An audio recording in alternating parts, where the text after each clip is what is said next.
Earlier, we saw that there is statistically significant evidence of a relationship between cholesterol and BMI because this relationship has a very small p-value, meaning the slope that we see in the sample would have been unlikely to occur just by chance. But we also saw a limitation of that p-value, right? The p-value doesn't tell us how strong the association is. And in fact, the r-squared would imply that the association is actually pretty weak. It only explains 1.7% of the variability in BMI. And we can see the points are really far from the line. It doesn't seem like we have very accurate predictions here.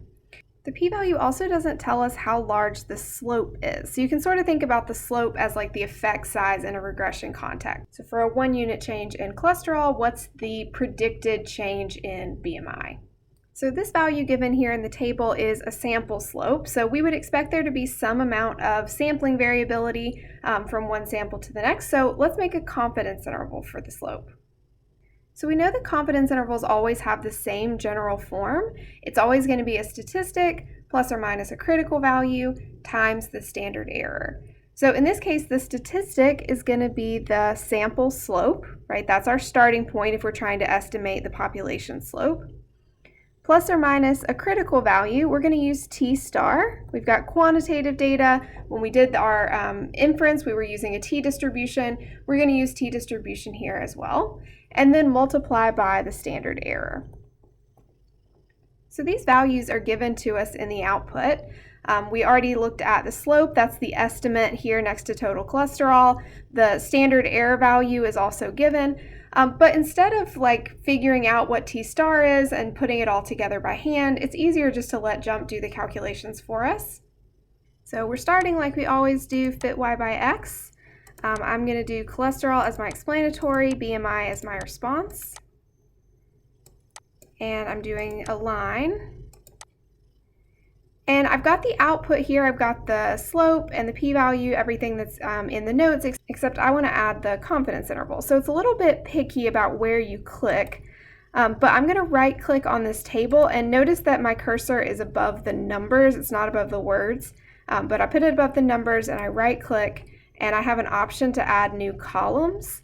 So when I do that, I'm going to put the lower 95% and then do the same thing again. And I get the upper 95%.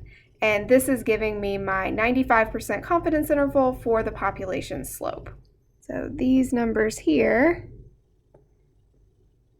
this is the 95% confidence interval for the population slope, which is beta.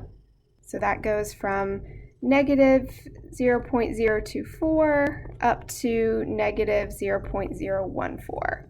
So notice this is a pretty narrow interval, and that's not too surprising because we have such a large sample size here. We have almost 3,000 participants in our study, so we're able to be very precise. So even though it seems like the effect is pretty small, it's kind of hard to tell because of the units of slope, but just looking at the picture, the slope seems pretty flat. But we're able to estimate that really precisely. We're able to get a really narrow interval because of our sample size. And then to interpret it, it's going to be very similar to the format we've seen before. So we're 95% confident. Always start with that. That our parameter in context. So in this case, the parameter in context is the slope relating BMI and cholesterol.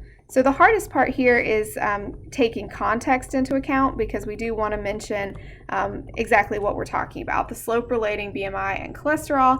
And we're 95% confident that it's between these two values. So it's somewhere between negative 0.024 and negative 0.014 in the population. If we wanted to, we could also sort of phrase it in terms of the slope interpretation. So we could say something like, we estimate that as total cholesterol increases by 1, BMI decreases by between 0.014 and 0.024 on average. So if you prefer that way, that's also fine.